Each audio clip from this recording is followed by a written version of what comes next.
Behind the explosive kitchen drama and culinary competition of Hell's Kitchen lies a curious statistic.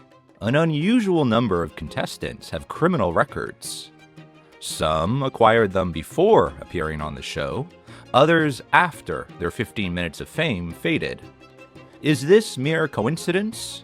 Or does something about Hell's Kitchen attract, or create, individuals who cross legal boundaries?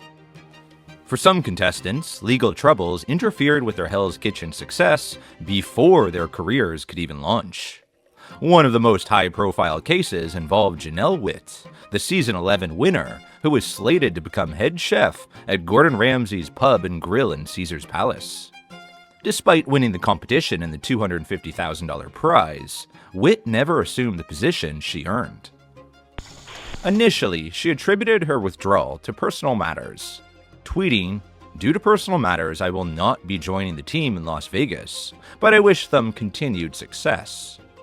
The truth eventually emerged when TMZ reported that Ja'Nel had tested positive for cocaine during a pre-employment screening. According to their report, when Caesars found out, they quickly kicked her ass to the curb. The media outlet even calculated that $250,000 can roughly buy you 10 kilos of the white stuff, depending on the quality. A remark many considered inappropriate, although others had a good laugh. Given Chef Ramsay's personal history with his brother's drug addiction and his father's struggles with alcohol abuse, his response was notably measured. While Ja'Nel retained her prize money, she lost the prestigious position that would have elevated her career. Fortunately for Ja'Nel, Chef Ramsay refused to turn his back on her entirely, stating, "My door is always open," and hoping she would sort out her personal issues. If she cleans up her act, do you think it's possible for her to get back on, on the good graces of Mr. Gordon Ramsay? She's a talented chef. I hope she sorts out her personal issues, and my door's always open. But losing a potential job offer is one thing. Getting arrested is another. Season 6 winner Dave Levey's story illustrates the dramatic fall some contestants experienced. Remembered for competing and winning despite a broken wrist, Levey earned the nickname the One-Armed Bandit for his remarkable ability to outperform fully able-bodied competitors with essentially one functioning arm. His determination became the season's defining storyline, and Levey famously stated during his time on the show, "No matter how messed up, I can take the pain. I'm here to stay." After winning, he was promised the position of head chef at a Raxi restaurant and bar in Whistler, British Columbia, but later claimed he was treated more like a line cook than an executive chef.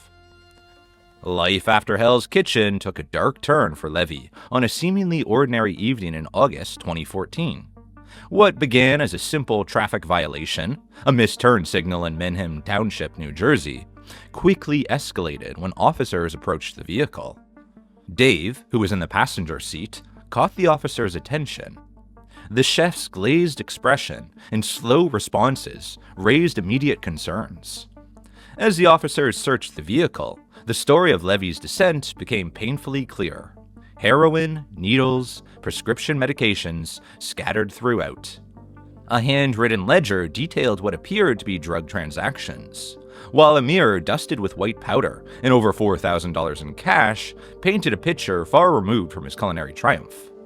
The man who had once commanded Ramsay's kitchen with one good arm was now being led away in handcuffs, charged with being under the influence of controlled substances. Though released on bail, the damage to his reputation was done.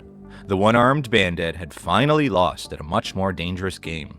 Fortunately for him, Levey was later cleared of all wrongdoing when investigators determined he was innocent.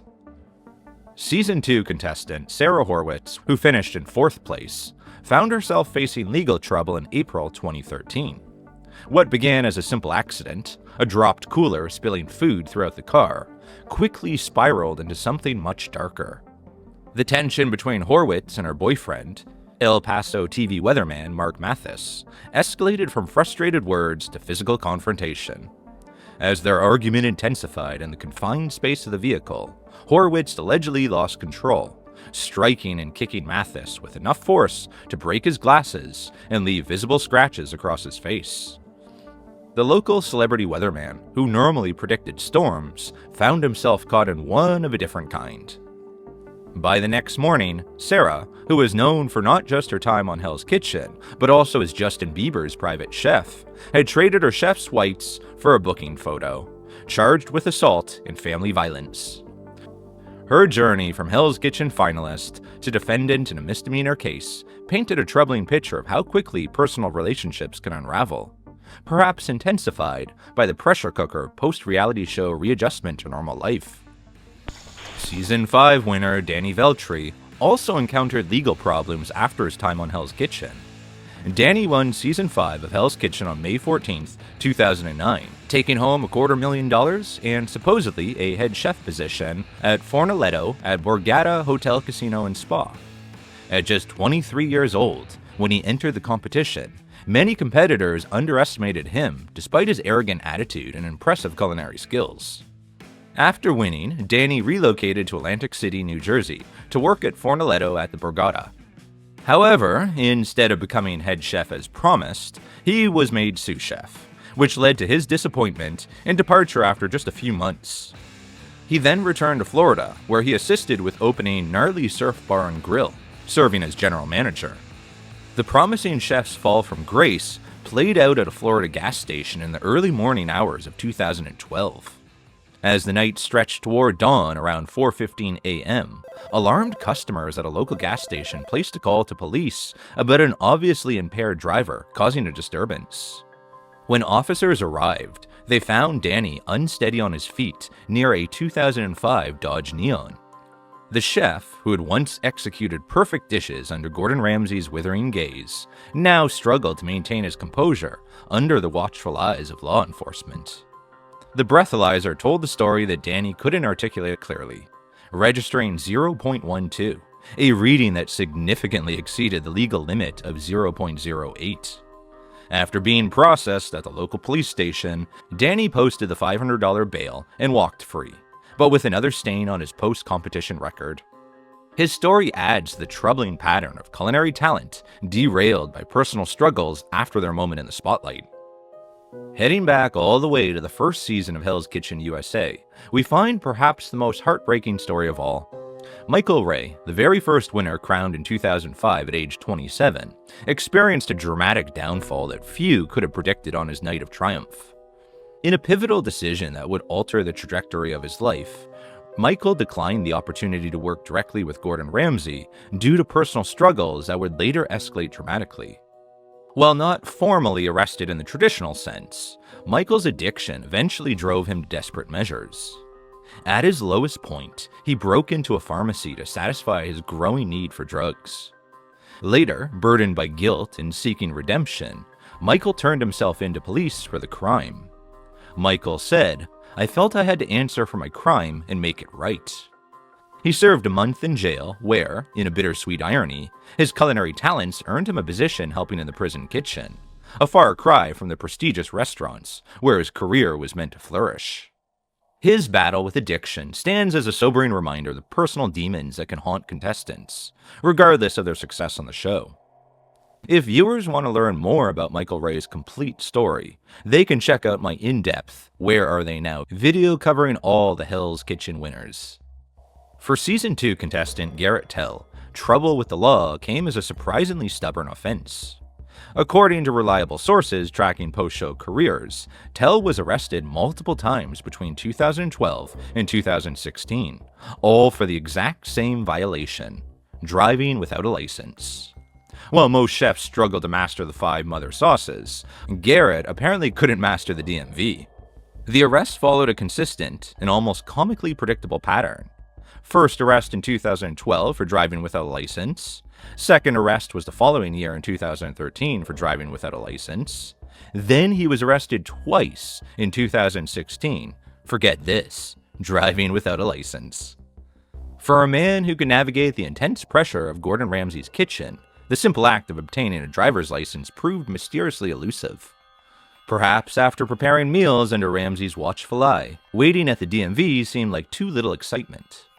Ironically, Garrett entered the Hell's Kitchen Season 2 as an executive chef from Cedar Park, Texas, with the unusual distinction of having learned to cook while serving time in prison before his television experience. It seems like the skills required for a driver's test weren't part of his prison's culinary curriculum. While he knew how to reduce a sauce, reducing his legal troubles proved more challenging. While Season 18's Brett Hauser impressed Gordon Ramsay enough to earn third place in the Rookies vs. Veterans competition, his off-camera activities proved far less appetizing to law enforcement.